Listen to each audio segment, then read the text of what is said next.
Igbo mụrụ nze m ọzọ asị m nke onye chi ya zelu asị m daalụnụ maka vidio nwaanyị ụmụ oji mme eziokwu na m ekwetiri post ya mana echego m ya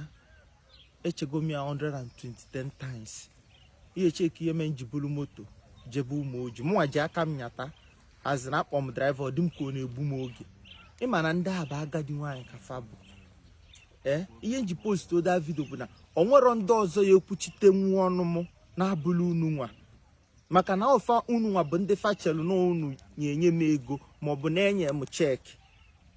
ọ na fa bụ agadi nwaanyị ọ bụ na ụmụ ikolobịa maọbụ ụmụ agbọghọ nkụkpọ ọnụ ntị ihe abụrụ ihe ọfọ because anọgo m na this line amago m ka human being si emefe egego outside talk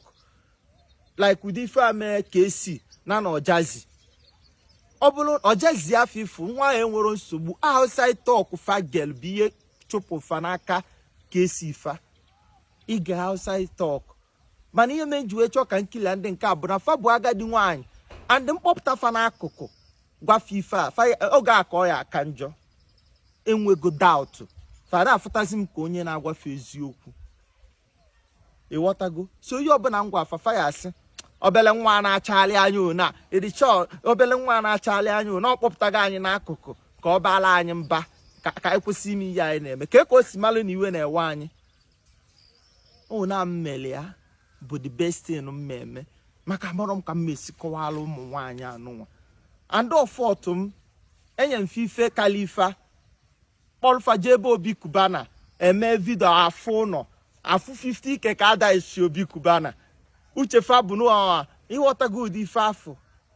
mana fadizi ọ fụtabazi onwe ya kachali popi na Tiwa Savage imago na enyego mfe ife kalifa famoro that's nothing's come out even Dubi Gustavo ndị niile nye m ego bụ mụnwa ka enyere ya Zeus gị kpọọ ụmụ nwaanyị abịa eya bịanụ ka m sọpọtụ gị agbalụ ego niile afọ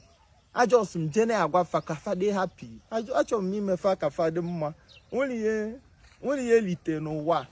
my happiness bụ ịfụ nwaanyị a n'elu mana na ahụ nsigo m agbalụgo m bịanụ na-ayọkwa ndị dị tin webele iwe Zeus family ka anyị ghara ịkpọ nwaanyị ahụ asị maka nwaanyị ka ọ bụ ọrọ m nwa mee vidio na ọ dị ka 4th April na-asị na onwere ihe ọbụla ime nwaanyị either 10 of April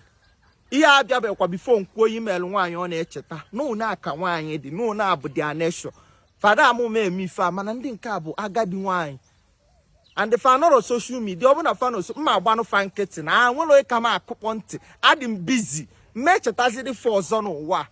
ụlọ ndị agadi nwaanyị onye ka fa dị 18 onye afa dịkwa 18 ka fa ya ebulukwa m je na-akọkwala ụmụfe wee na-asịkwa na onwere ka Obi Cubana ya ime m nke a ịmago n'uche ndị mmadụ outside talk bụ ihe afa jege ewatago ụdị ya na-abịa na my table steady ana m enwe ụdị ihe ọbụla m mekata postu gbasalụ m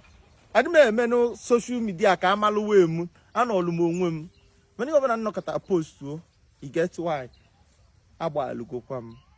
anụkwa m ihe nnukwu no ọ ga-amaka onye mere ọgọ mara ọgọ fafụzia m kịta fa nwale ife mmelụ fa ịghọtara ụdị ya ka mmadụ ya esinyalụ moto bịa paakị ya chọrọ ịbịa ba n'ime ebe a onwe ife ọ na-elite so uche m bụ onye a na-enye m ihe a na-elite bịa kwuchitelu m ọnụ m asịkwa m nke onye chi ya zelu so online m bi ya anọ m n'ọgbe ndịda ama m ka ndị be anyị si eche uche ama m ka o si adị ndị a bụ ndị otu m ama m ka wefa onwe ka Obi Cubana ya lee inyegodi Zeus opekata mpe 5 million naira nwaanyị mgbe asị ọkụ ya ekwum ya na nwata a na-achọali anya ka ihe a nwee plan ama m na efa na-eche ụdị ife a ọ bụrụ na ọ bụrụ ihe ọ na-eche oge a mkpọ ya gwa ya ife afọ ọ ka isi m mba ka o kwuli ife a na ọ bụkwa ihe oche mana ifo ka m si agwa ya ọ kọmpọtụ oli ihe ọnụ ọ ihe fache mmụọ mmadụ asịrị m asị emefe